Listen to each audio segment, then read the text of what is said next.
Hare Krishna, welcome you all in the class. तो आज नारद भक्ति सूत्र में हम सूत्र नंबर 50 पढ़ रहे हैं और ये लास्ट चैप्टर है साधना के प्राप्ति के लिए, प्राप्ति का साधन, भगवान की भक्ति के प्राप्ति के साधन का ये लास्ट चैप्टर। इसके बाद से जो है नेक्स्ट सेक्शन शुरू होगा कि शुद्ध भक्ति और मिश्रित भक्ति में अंतर बताएं, ठीक है ना।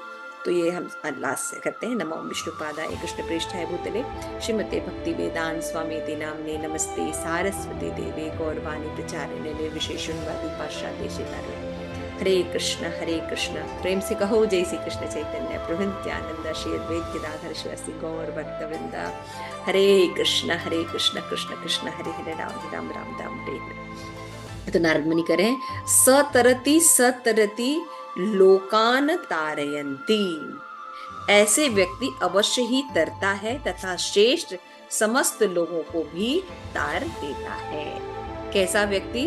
जो वेदों को भी त्याग देने वाला व्यक्ति भगवान के प्रति एकनिष्ठ तथा सतत अनुराग का लाभ उठाता है, वो व्यक्ति यानी शुद्ध भक्त क्या होता है। इसके पिछले श्लोक में हमने देखा था कि जो शुद्ध भक्त होते हैं वो वेद में जो सकाम भक्ति होती है उसको भी नहीं देते हैं, यानी कैतव धर्म को भी छोड़ देते हैं, है ना। और भगवान के प्रति एकनिष्ठ भक्ति करते हैं, देवी देवताओं की भक्ति में, सकाम भक्ति में वो इंटरेस्टेड नहीं होते, है ना।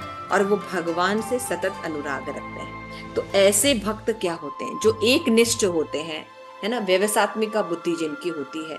तो नारद मुनि करती सहतरती सहतरती, वो तो तर जाते हैं और लोकान त्रायंती। सहतरती, पिछला श्लोक भी बहुत इंपॉर्टेंट था, अरब में कितने छोटे छोटे शब्द है ना। सहतरती सहतरती लोकान, अपने तो तरी जाते हैं, लोगों को भी तार देते हैं, है ना। तो क्या बोलते हैं? भारत भूमि ते होइले मनुष्य जन्म यार, जीवन सार्थक करी कर पर, है ना। तो नारद मुनि ये तरता कि पुनरावृत्ति बार बार करते हैं कि बार कोई संशय आपके हृदय में न रह जाए। कोई भी चीज को बार बार करके हरिर नाम है केवलम कलो नास्ते करते रहने था। वाई शब्द को क्यों इन शब्दों को रिपीट किया जाता है? वाई भी रिपीट दे कि एकदम बोल दे कि अगर पहले बार एक बार बोलोगे शायद आपको नहीं है, हो नहीं सकता तो देन यू कैन ओके।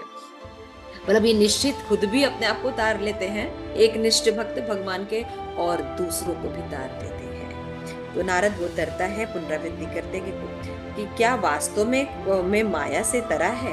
तो प्रश्न ये संशय व्यक्ति जो है वो प्रश्न बार बार करता है क्या कि मैं माया से तर गया हूँ, मतलब बार बार संशय करता है। लेकिन संशय मत करो, है ना। लोग सोचते हैं कि अरे ये तो छोटा मोटा आदमी है, आज का कलयुग की लेडीज है, ये क्या भगवान के बारे में हमें बताएंगे। नहीं, प्रभुपाद के डिसाइपल्स कुछ भी कर सकते हैं, वो श्रेष्ठ नॉलेज रखते हैं। शुद्ध भक्त माया को तारता है तथा तुम्हें भी तार सकता है। श्री प्रभुपाद के जो शिष्यगण ने इसकी पुष्टि की, उन्होंने व्यक्तिगत रूप से माया से निकले और प्रभुपाद से मिले और पूछा कि क्या आध्यात्मिक प्रकृति की कोई ऐसा स्तर है जिसमें फिर व्यक्ति वापस न गिरे। प्रभुपाद बोले हाँ।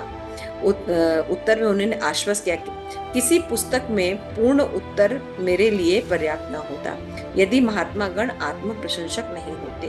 तथापि वो व्यक्तिगत रूप से मंचन करते हैं कि मुक्त पुरुष वास्तव में होते हैं तथा वे हमारी मदद कर सकते हैं। जैसा कि देवताओं ने देवकी के गर्भ में कृष्ण की प्रार्थना में कहा कि जब आचार्यगण अविद्या के विकट सागर को पार करने हेतु आपके चरण कमलों का पूर्णाश्रय लेते हैं तो वे अपने तरने की पद्धति को इस धरती पर छोड़ जाते हैं, है ना। जब भी महात्मा आते हैं वो अपने संदेश के रूप में कैसे सारे जीव पार करेंगे वो संदेश इस धरती पर छोड़ कर जाते हैं। चूंकि आप अन्य भक्तों के प्रति अत्यंत दयालु होते हैं अतः आप उनकी सहायता हेतु पद्धति स्वीकार करते हैं। फिर क्या करते हैं? जो लोग तरना चाहते हैं वो लोग इन पद्धतियों को स्वीकार करते हैं। भागवतम के 10-31 में श्री प्रभुपाद ने ऐसा कहा है कि 30 में भी श्री प्रभुपाद ने कि यदि वस्तु को सरल कर दिया जाए तो इसके द्वारा उनको सरल बनाना वाले व्यक्ति तथा उनके सिद्धांतों का अनुकरण करने वाले व्यक्ति की सुविधा होती है। अविद्या के सागर को पार करने की संस्तुत पद्धति केवल भक्तों के लिए सरल नहीं होती, अपितु भक्त का अनुसरण करने वाले के लिए भी समान रूप से सरल हो जाती है। देखिए, जो भक्ति के जब सिद्धांत है ये तो नॉर्मल ब्राह्मणस या बड़े विद्वान नहीं समझ पाते। इसको श्रील प्रभुपाद ने न केवल सरल किया बल्कि आज के परिप्रेक्ष्य के हिसाब से बताया, है ना। जैसे अगर युक्त वैराग की डेफिनेशन देते समय श्रील प्रभुपाद एग्जाम्पल देते हैं डिक्टाफोन का। तो अगर आपके पास ये माइक्रोफोन है या ये डिक्टाफोन है, ये टेक्नोलॉजी है ना।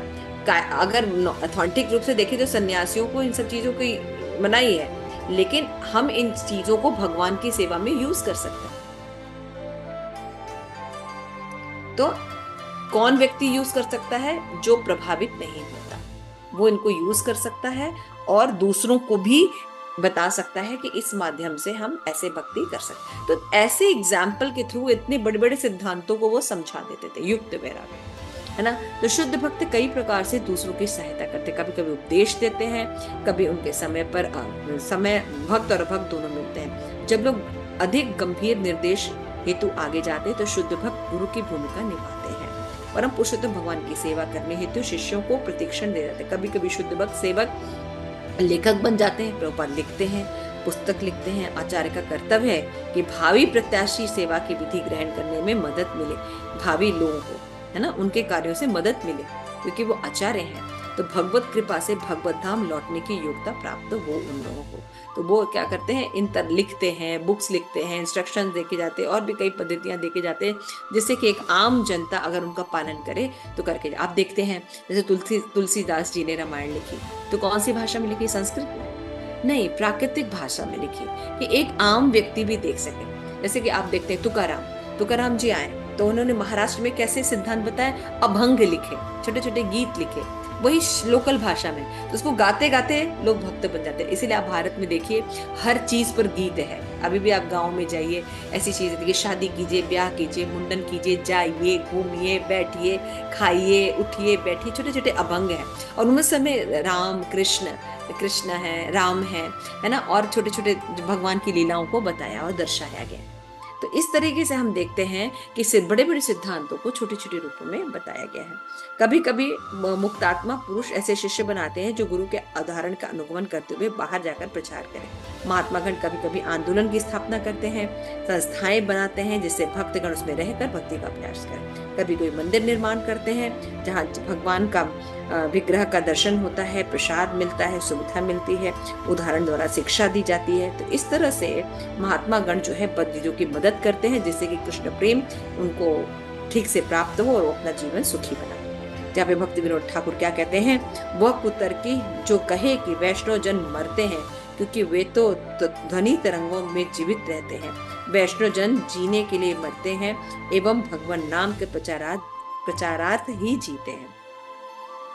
तो यहाँ पे हम समझ सकते हैं कि भक्त कभी मरते नहीं हैं, बल्कि अपने इंस्ट्रक्शंस के रूप में सदैव जीवित रहते हैं। जैसे नारद मुनि, है ना, अभी क्या बता रहे हैं नारद मुनि कि केवल वो तरंती थे और लोका नाम तरंती, अपने भी तरंती करते हैं और लोगों को भी तार रहते हैं, अन्य लोगों को भी तार सकते हैं। एक निष्ठ भक्त, है ना। हरे कृष्ण। श्री प्रभुपाद की जय। आप सभी गौर भक्त की जय। निताई गौर।